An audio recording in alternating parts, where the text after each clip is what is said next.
வணக்கம். மாநில செய்திகள் வாசிப்பவர் வடிவழகி கபிலன்.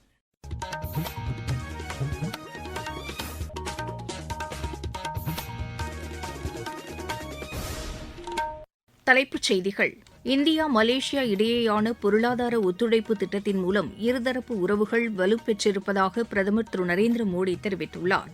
இந்திய அமெரிக்க இடைக்கால வர்த்தக ஒப்பந்தத்தின் அடிப்படையில் இந்திய ஏற்றுமதிக்கான வரி 50%லிருந்து 18%மாக குறைக்கப்பட்டுள்ளது என்று மத்திய அமைச்சர் திரு பியூஷ் கோயல் கூறியுள்ளார்.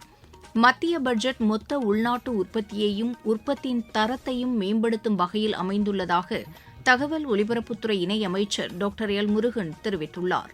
வேலூர் மாவட்டத்தில் உள்ள மோர்தானா அணைப்பகுதி சுற்றுலா தலமாக மேம்படுத்தப்படும் என்று மாநில அமைச்சர் திரு துரைமுருகன் கூறியுள்ளார். உலகக்கோப்பை டுவெண்டி கிரிக்கெட் போட்டியில் இந்தியா இன்று அமெரிக்காவை எதிர்கொள்கிறது. இனி விரிவான செய்திகள். இந்தியா மலேசியா இடையேயான பொருளாதார ஒத்துழைப்பு திட்டத்தின் மூலம் இரு நாடுகளுக்கும் இடையேயான உறவுகள் வலுப்பெற்றிருப்பதாக பிரதமர் திரு நரேந்திர மோடி தெரிவித்துள்ளார். 2 நாள் பயணமாக மலேசியா சென்றுள்ள திரு நரேந்திர மோடிக்கு கோலாலம்பூரில் அந்நாட்டு அரசு சார்பில் விமரிசையான வரவேற்பு அளிக்கப்பட்டது. பின்னர் அங்கு இந்திய வம்சாவளியினர் சார்பில் அளிக்கப்பட்ட வரவேற்பு நிகழ்ச்சியில் மலேசிய பிரதமர் திரு அன்வர் இப்ராஹிமுடன் கலந்து கொண்ட பிரதமர் திரு நரேந்திர மோடி இந்தியா மலேசியா மக்களுக்கு இடையேயான உறவுகள் தனித்துவம் மிக்கது என்றும் நீண்ட காலம் வேரூன்றி இருப்பதாகவும் தெரிவித்தார். அந்நாட்டில் உள்ள இந்திய வம்சாவளியினர் இரு நாட்டு மக்களுக்கும் இடையேயான உறவுகளை மேம்படுத்தி வருவதாக அவர் தெரிவித்தார். இந்தியாவும் மலேசியாவும் பொருளாதார வர்த்தக உறவுகளில் கைகோர்த்து இருதரப்பு வெற்றியை பகிர்ந்து கொள்வதாகவும் திரு நரேந்திர மோடி கூறினார். இந்திய அமெரிக்க இடைக்கால வர்த்தக ஒப்பந்தத்தின் அடிப்படையில் இந்திய ஏற்றுமதிக்கான வரி 50%லிருந்து 18%மாக குறைக்கப்பட்டுள்ளது என்று மத்திய வர்த்தகம் மற்றும் தொழில்துறை அமைச்சர் திரு பியூஷ் கோயல் தெரிவித்துள்ளார். இந்திய அமெரிக்க கூட்டறிக்கை குறித்து இன்று பிற்பகல் செய்தியாளர்களிடம் விளக்கம் அளித்த திரு பியூஷ் கோயல், அண்டை நாடுகளான சீனா, பாகிஸ்தான், பங்களாதேஷ், வியட்நாம் ஆகியவற்றை விட இந்தியாவின் வரி மிக குறைவாகவே உள்ளது என்று குறிப்பிட்டார். இந்திய அமெரிக்க வர்த்தக ஒப்பந்தத்தின்படி வேளாண் மற்றும் பால் பொருட்களுக்கு அமெரிக்கா முற்றிலுமாக வரியை நீக்கியிருப்பதாக அவர் தெரிவித்தார். நறுமணப் பொருட்கள், டீ, காஃபி, முந்திரி, அவகேடோ, வாழைப்பழம், மாம்பழம், கிவி, பப்பாளி உள்ளிட்ட பொருட்களுக்கு அமெரிக்கா வரி ஏதும் விதிக்கவில்லை என்று அவர் குறிப்பிட்டார். இந்த வர்த்தக ஒப்பந்தத்துக்கு நாடு முழுவதும் மிகுந்த வரவேற்பு இருப்பதாகவும் திரு பியூஷ் கோயல் தெரிவித்தார். இரு நாடுகளுக்கும் இடையேயான வர்த்தகத்தை 45 லட்சம் கோடி ரூபாயாக உயர்த்துவதற்கான முயற்சிகளை மத்திய அரசு எடுத்து வருவதாக அவர் கூறினார். இந்த ஒப்பந்தத்தின் மூலம் முதலீட்டாளர்களுக்கு புதிய வாய்ப்புகள் கிடைத்திருப்பதாகவும் அவர் தெரிவித்தார். சிறு குறு மற்றும் நடுத்தர தொழில்கள், கைவினைக் கலைஞர்கள், நெசவாளர்கள் மற்றும் இளைஞர்களுக்கு ஏற்றுமதி துறையில் ஏராளமான வாய்ப்புகள் அளிக்கப்பட்டிருப்பதாகவும் திரு பியூஷ் கோயல் கூறினார். மத்திய பட்ஜெட் மொத்த உள்நாட்டு உற்பத்தியை உயர்த்துவதோடு உற்பத்தியின் தரத்தையும் மேம்படுத்தும் வகையில் அமைந்துள்ளதாக தகவல் ஒலிபரப்புத்துறை இணையமைச்சர் டாக்டர் எல் முருகன் தெரிவித்துள்ளார். புதுச்சேரியில் இன்று மத்திய பட்ஜெட் குறித்த செய்தியாளர்கள் சந்திப்பில் பேசிய அவர், உட்கட்டமைப்பை மேம்படுத்துவதோடு ஏழை எளியோர் மற்றும் பொருளாதார ரீதியில் பின்தங்கியோரின் வாழ்க்கை தரத்தை உயர்த்தும் வகையில் இந்த பட்ஜெட் அமைந்துள்ளதாக குறிப்பிட்டார். 2047 நாம் வளர்ச்சியடைந்த பாரதம் ஆக வேண்டும். அதற்காக நம்மளுடைய நாட்டில் உள்நாட்டு உற்பத்தியை பெருக்குவது, அதே போல அடிப்படை உள்கட்டமைப்பை மேம்படுத்துவது, அதே போல இந்த நாட்டில் ஏழை எளிய மக்களினுடைய வளர்ச்சியை மேம்படுத்துவது, இளைஞர்கள் மேம்பாடு, சகோதரிகளுடைய மேம்பாடு என்று இந்த பட்ஜெட் ஒரு மிக தெளிவான லாங் விஷன் நமக்கு காட்டுகிறது. அதே மாதிரி இந்த பட்ஜெட் இளைஞர்களை மையமாக வைத்து இளைஞர்களுடைய டெவலப்மெண்ட், அவர்களுடைய பங்களிப்பை, அவர்கள் எப்படி இந்த நாட்டை அடுத்த நிலைக்கு எடுத்து செல்வார்கள் என்ற பட்ஜெட் ஆனது வழிகாட்டி கொண்டிருக்கிறது. ஒரு வரலாற்று சிறப்புமிக்க பட்ஜெட்டை நமக்கு தாக்கல் செய்திருக்கிற மாண்புமிகு நிதியமைச்சர் திருமதி நிர்மலா சீதாராமன் அவர்களுக்கு பாண்டிச்சேரி மக்கள் சார்பாகவும் தமிழக மக்கள் சார்பாகவும் என்னுடைய மனமார்ந்த நன்றிகளை பிரதமர் திரு நரேந்திர மோடிஜி அவர்களுக்கும் உரித்தாக்குகின்றோம். அதிக அளவில் ஜெனரிக் மருந்துகளை உற்பத்தி செய்ய ஏதுவாக பயோபார்மா சக்தி திட்டத்திற்கு 10,000 கோடி ரூபாய் ஒதுக்கீடு செய்யப்பட்டிருப்பதாகவும் அவர் கூறினார். செமிகண்டக்டர் மற்றும் மின்னணு பொருட்கள் உற்பத்தியை ஊக்கப்படுத்தும் வகையிலும் அதிக அளவு வேலைவாய்ப்புகளை உருவாக்கித் தரும் தொழில் கட்டமைப்பையும் இந்த பட்ஜெட் உருவாக்கிடும் என்று அவர் தெரிவித்தார். துறைமுகங்கள், சரக்கு போக்குவரத்து, நீல பொருளாதாரம் உள்ளிட்ட பல்வேறு துறைகளுக்கு பட்ஜெட்டில் முக்கியத்துவம் அளிக்கப்பட்டுள்ளதாக அவர் கூறினார். கடல்சார் மற்றும் உள்நாட்டு மீன்பிடி தொழிலுக்கு ஆதரவு அளிக்கும் வகையில் மீன்வள கட்டமைப்பை மேம்படுத்துவது, மீனவர்களின் வாழ்வாதாரத்தை உயர்த்துவது போன்ற அறிவிப்புகள் பட்ஜெட்டில் இடம்பெற்றுள்ளதாக அவர் தெரிவித்தார். சுற்றுலா உள்ளிட்ட வளர்ந்து வரும் துறைகளில் திறன் மேம்பாட்டை மேம்படுத்துவதற்கான அம்சங்களும் இதில் இடம்பெற்றிருப்பதாக டாக்டர் எல். முருகன் கூறினார். நீங்கள் கேட்டுக்கொண்டிருப்பது மாநில செய்தி அறிக்கை. ஊரக வளர்ச்சிக்கான புதிய அத்தியாயம். வளர்ச்சியடைந்த இந்தியாவிற்கான ஊரக வேலைவாய்ப்பு உறுதி மற்றும் வாழ்வாதார சட்டம்.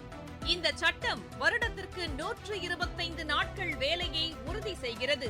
இதில் வாரந்தோறும் ஊதியம் வழங்கப்படுவது கட்டாயமாக்கப்பட்டுள்ளது. பணி முடிந்த 15 நாட்களுக்குள் ஊதியம் வழங்குவதை உறுதி செய்வதற்கான அம்சங்களும் இதில் இடம்பெற்றுள்ளன. ஊதியம் காலதாமதமாக வழங்கப்பட்டால் அதற்கான இழப்பீட்டுத் தொகைக்கும் இதில் வகை செய்யப்பட்டுள்ளது. வளர்ச்சியடைந்த இந்தியாவிற்கான பயணத்தில் மோடி அரசு தொடரும் சீர்திருத்த நடவடிக்கைகள். வேலூர் மாவட்டம் குடியாத்தம் அருகே உள்ள மோர்தானா அணைப்பகுதி விரைவில் சுற்றுலா தலமாக மேம்படுத்தப்படும் என்று மாநில நீர்வளத்துறை அமைச்சர் திரு துரைமுருகன் தெரிவித்துள்ளார். மோர்தானா அணை திறக்கப்பட்டு 25 ஆண்டுகள் நிறைவையொட்டி வெள்ளி விழா நினைவு தூணை இன்று திறந்து வைத்து பேசிய அமைச்சர், பேரணாம்பட்டு பகுதியில் உள்ள பத்திரப்பள்ளியில் அணை கட்டுவதற்கான நடவடிக்கை மேற்கொள்ளப்படும் என்றும் இதற்கான அறிவிப்பு விரைவில் வெளியாகும் என்றும் கூறினார். தமிழகத்தில் 125 நாட்கள் வேலை உறுதி திட்டத்தின் கீழ் பணிபுரியும் பணித்தள பொறுப்பாளர்கள் மற்றும் பணியாளர்களை திமுக தேர்தல் பிரச்சார பணிகளுக்கு ஈடுபடுத்துவதாக அஇஅதிமுக பொதுச் செயலாளர் திரு எடப்பாடி பழனிசாமி குற்றம் சாட்டியுள்ளார். இது தொடர்பாக அவர் இன்று வெளியிட்டுள்ள அறிக்கையில், திட்டப் பணியாளர்களை கட்சி பிரச்சாரத்தில் ஈடுபடுத்தும் ஊராட்சி செயலாளர்கள் மீது மாவட்ட ஆட்சியர்கள் உடனடியாக நடவடிக்கை எடுக்க வேண்டும் என்று வலியுறுத்தியுள்ளார். கிராம பஞ்சாயத்து வளர்ச்சிக்காக பணிபுரியும் 125 நாள் வேலை திட்ட பணியாளர்களை தேர்தல் பிரச்சார வேலைகளில் ஈடுபடுத்துவது கண்டனத்திற்கு உரியது என்றும் திரு எடப்பாடி பழனிசாமி கூறியுள்ளார். தமிழகத்தில் திமுக ஆட்சியில் ஊழல் மலிந்திருப்பதாக பிஜேபி தேசிய மகளிர் அணித் தலைவர் திருமதி வானதி ஸ்ரீனிவாசன் குற்றம் சாட்டியுள்ளார். நீலகிரி மாவட்டம் குன்னூரில் பிஜேபி கட்சி நிர்வாகிகள் கூட்டத்தில் உரையாற்றிய அவர், மாநிலத்தில் பெண்களுக்கு எதிரான வன்முறைகள் நாளுக்கு நாள் அதிகரித்து வருவதாகவும் அவர்களுக்கு பாதுகாப்பு இல்லாத சூழல் உருவாகியுள்ளது என்றும் தெரிவித்தார். தமிழக மக்கள் திமுக ஆட்சியில் மகிழ்ச்சியுடன் இருக்கிறார்கள் என்று முதலமைச்சர் திரு மு க ஸ்டாலின் கூறுவதை ஏற்றுக்கொள்ள முடியாது என்றும் அவர் தெரிவித்தார். சத்துணவு ஊழியர்களுக்கு அளித்த வாக்குறுதியை நிறைவேற்றாத காரணத்தால் அவர்கள் போராடி வருவதாக திருமதி வானதி ஸ்ரீனிவாசன் கூறினார். தமிழகத்தில் ஆளும் திமுக தேர்தலுக்கு முன்பும் பின்பும் இரட்டை நிலைப்பாட்டை கடைபிடித்து வருவதாக தமாக தலைவர் திரு ஜி கே வாசன் கூறியுள்ளார். மதுரையில் இன்று செய்தியாளர்களிடம் பேசிய அவர், கடந்த சட்டப்பேரவை தேர்தல் பிரச்சாரத்தின் போது மாதந்தோறும் மின்கட்டணம் வசூலிக்கப்படும் என்ற அறிவிப்பை கொடுத்துவிட்டு ஆட்சிக்கு வந்த பின்னர் மின்கட்டணத்தை கடுமையாக உயர்த்தி மக்களுக்கு சுமையை ஏற்படுத்தியதாக குற்றம் சாட்டினார். மாநிலத்தில் குற்றங்களை குறைப்போம் என்று அறிவித்துவிட்டு சட்டம் ஒழுங்கை முறையாக பராமரிக்காததால் குற்றச்சம்பவங்கள் அதிகரித்துள்ளதாகவும் திரு ஜி கே வாசன் தெரிவித்தார். மாவட்டச் செய்திகள். கடலூர் மாவட்டம் சிதம்பரம் பகுதியில் சுமார் 57 கோடி ரூபாய் மதிப்பீட்டிலான 7 புதிய திட்டப்பணிகளுக்கு மாநில அமைச்சர் திரு எம்.ஆர்.கே. பன்னீர்செல்வம் அடிக்கல் நாட்டினார். பெரம்பலூர் மாவட்டம் குன்னம் தொகுதியில் சுமார் 7 கோடி ரூபாய் மதிப்பீட்டில் துணை மின் நிலையம் அமைப்பதற்கான பணிகளை மாநில அமைச்சர் திரு சிவசங்கர் இன்று தொடங்கி வைத்தார். விழுப்புரம் மாவட்டத்தில் கல்லூரி மாணவர்கள் பங்கேற்ற புற்றுநோய் குறித்த விழிப்புணர்வு பேரணியை ஆட்சியர் திரு ஷேக் அப்துல் ரஹ்மான் தொடங்கி வைத்தார். விளையாட்டுச் செய்திகள். உலகக்கோப்பை டுவெண்டி கிரிக்கெட் போட்டியில் இந்தியா இன்று அமெரிக்காவை எதிர்கொள்கிறது. மும்பையில் இப்போட்டி இரவு 7 மணிக்கு தொடங்குகிறது. கன்னியாகுமரி மாவட்டம் நாகர்கோவிலில் மாவட்ட அளவிலான நீச்சல் போட்டி இன்று நடைபெற்றது. மீண்டும் தலைப்புச் செய்திகள். இந்தியா மலேசியா இடையேயான பொருளாதார ஒத்துழைப்பு திட்டத்தின் மூலம் இருதரப்பு உறவுகள் வலுப்பெற்றிருப்பதாக பிரதமர் திரு நரேந்திர மோடி தெரிவித்துள்ளார். இந்திய அமெரிக்க இடைக்கால வர்த்தக ஒப்பந்தத்தின் அடிப்படையில் இந்திய ஏற்றுமதிக்கான வரி 50%லிருந்து 18%ஆக குறைக்கப்பட்டுள்ளது என்று மத்திய அமைச்சர் திரு பியூஷ் கோயல் கூறியுள்ளார். மத்திய பட்ஜெட் மொத்த உள்நாட்டு உற்பத்தியையும் உற்பத்தியின் தரத்தையும் மேம்படுத்தும் வகையில் அமைந்துள்ளதாக தகவல் ஒலிபரப்புத்துறை இணையமைச்சர் டாக்டர் எல். முருகன் தெரிவித்துள்ளார். வேலூர் மாவட்டத்தில் உள்ள மோர்தானா அணைப்பகுதி சுற்றுலா தலமாக மேம்படுத்தப்படும் என்று மாநில அமைச்சர் திரு துரைமுருகன் கூறியுள்ளார். உலகக்கோப்பை டுவெண்டி கிரிக்கெட் போட்டியில் இந்தியா இன்று அமெரிக்காவை எதிர்கொள்கிறது.